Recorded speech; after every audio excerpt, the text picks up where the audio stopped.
ఎలాంటి ఎగ్జామ్స్ రాయకుండా, ఎలాంటి ఇంటర్వ్యూ లేకుండా ఐఐటికి వెళ్ళి మీరు అక్కడ ఐఐటియన్స్ తో పాటు కూర్చొని చదువుకోవచ్చు. సూపర్. డైరెక్ట్ ఐఐటిలో కూర్చొని స్టూడెంట్స్ తో పాటు వాళ్ళ బెంచ్ లో కూర్చుంటారు, వాళ్ళ హాస్టల్స్ లో ఉంటారు.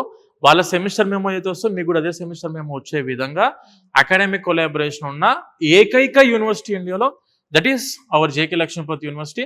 నిజంగా ఇది ఒక లైఫ్ చేంజింగ్ ప్లేస్ అనే చెప్పాలండి. అవును. సో వన్స్ ఇక్కడ స్టెప్ ఇన్ అయితే చాలు, వాళ్ళకి డిఫరెంట్ ఎక్స్పోజర్స్ ఐఐటియన్స్ తో కలిసి కూర్చుని ఆ నాలెడ్జ్ ని షేర్ చేసుకుంటూ అబ్బా ఎక్కడో నిజంగా వాళ్ళు మంచిగా సక్సెస్ అవుతారు. నిజంగా మేడం, ఇప్పుడు మన వాళ్ళు ఎవరైనా బీటెక్ జాయిన్ అవుదాం అనుకున్నా కూడాను I would love to suggest JK Lakshmipati university. Classroom లో బుక్కులు పట్టుకుని థియరిటికల్ చదువుకునే రోజులు కావు ఇవి.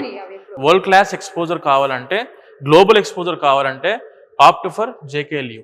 సో అలానే జైపూర్ లో నిజంగా హార్ట్ ఆఫ్ ది ప్లేస్ లోనే మనకి యూనివర్సిటీ ఉందండి. సో ఎయిర్పోర్ట్ నుంచి కూడా చాలా తొందరగానే రీచ్ అయిపోయాం అక్కడ. దాన్ని బట్టి అర్థమైంది. మేడం, ఇప్పుడు మెయిన్ గా మన తెలుగు వాళ్ళ కోసం నేను చెప్తున్నా, మార్కెట్ లో చాలా యూనివర్సిటీస్ ఉన్నాయి. కంప్యూటర్ సైన్స్ బీటెక్ లో మీరు చదువుకోవాలి అంటే మాత్రం సిటీలో ఉన్న యూనివర్సిటీని మనం చూస్ చేసుకున్నప్పుడు ఎందుకంటారు అలా? ఎందుకు అని అంటే హై క్వాలిఫైడ్ ప్రొఫెసర్ రావాలి అనుకుంటే వాళ్ళు ప్రిఫర్ చేసే సిటీలో ఉన్న యూనివర్సిటీకి ప్రిఫర్ చేస్తారు. ఎందుకంటే వాళ్ళ ఫ్యామిలీ అంతా సెటిల్ చేసుకోవడానికి కానివ్వండి, కంఫర్టబుల్గా ఉండేది మాత్రం సిటీ. ఇప్పుడు మీరు అవుట్ ఆఫ్ ద సిటీకి వెళ్ళినప్పుడు ప్రాపర్ సాఫ్ట్వేర్ ఇండస్ట్రీస్ ఉండవు. ఇప్పుడు కంప్యూటర్ సైన్స్ కావాల్సింది ఏంటంటే థియరిటికల్ రోజులు అయితే పోయినాయి. ప్రాక్టికల్ ఎక్స్పోజర్ కావాలంటే సిటీలో ఏం జరిగిద్దంటే సాఫ్ట్వేర్ కంపెనీస్ ఉంటాయి. ఇప్పుడు వీళ్ళకి ఇంటర్న్షిప్కి కానివ్వండి, ట్రైనింగ్కి కానివ్వండి, ఆ ఇన్ఫోసిస్కో, విప్రోకో, గూగుల్కో, మైక్రోసాఫ్ట్కో ఏదో ఒక మంచి కంపెనీకి వెళ్ళి వీళ్ళు ఇంటర్న్షిప్ చేసుకునే అవకాశం మన యూనివర్సిటీ ఇస్తుంది. అదే మీరు ఎక్కడో ఊరు అవతల ఒక 2 hours సిటీలో దిగాలి, ట్రైన్ దిగాలి, దిగాక నుంచి 2-3 గంటలు జర్నీ చేయాలి ముందుకి.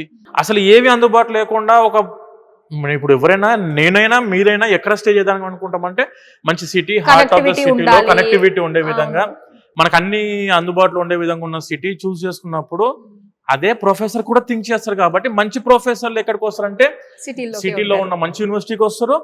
అండ్ సాఫ్ట్వేర్ ఇండస్ట్రీస్ ఉన్నప్పుడు ఏంటంటే ప్రాక్టికల్ ఎక్స్పోజర్ కూడా స్టూడెంట్ కి ఇంటర్న్షిప్స్ కో, ట్రైనింగ్ కో వెళ్ళడానికి కూడా ఆస్కారం ఉంటుంది. అందుకే ప్రతి స్టూడెంట్ మీరు వెళ్ళాలి బీటెక్ కి, అదర్ స్టేట్స్ కి వెళ్ళాలనుకున్నప్పుడు ప్లీజ్ ఒక్కసారి చెక్ చేసుకోండి. సిటీలో ఉన్న యూనివర్సిటీకి వెళితే అన్ని అందుబాటు, మీకు ఎడ్యుకేషన్ పాయింట్ ఆఫ్ వ్యూలో కానివ్వండి, క్వాలిటీ ప్రొఫెసర్స్ పాయింట్ ఆఫ్ వ్యూలో కానివ్వండి, లేదంటే కనెక్టివిటీ పాయింట్ ఆఫ్ వ్యూలో కానివ్వండి, సేఫ్టీ పాయింట్ ఆఫ్ వ్యూలో కానివ్వండి, 100% స్టూడెంట్ కి ఆప్షన్స్ ఎక్కువ ఉంటాయి.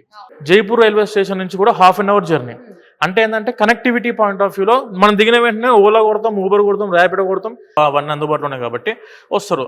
మన స్టూడెంట్స్కి ఏంది ఇన్ క్యాంపస్ హాస్టల్స్ ఉన్నాయి. మనం కావాలంటే జొమాటో, స్విగ్గీ కూడా పెట్టుకుంటున్న స్టూడెంట్స్. ఎడ్యుకేషన్ అంటే చదువు ఒకటే కాదు, అన్ని కలిసి వస్తేనే స్టూడెంట్ లైఫ్ బాగుంటది. ఇది ఇంకొక మంచి పాయింట్ అండి. కాలేజీకి సంబంధించి సెంటర్ ఆఫ్ ద సిటీలో ఉండడం కూడా చాలా ఇంపార్టెంట్ మేడం.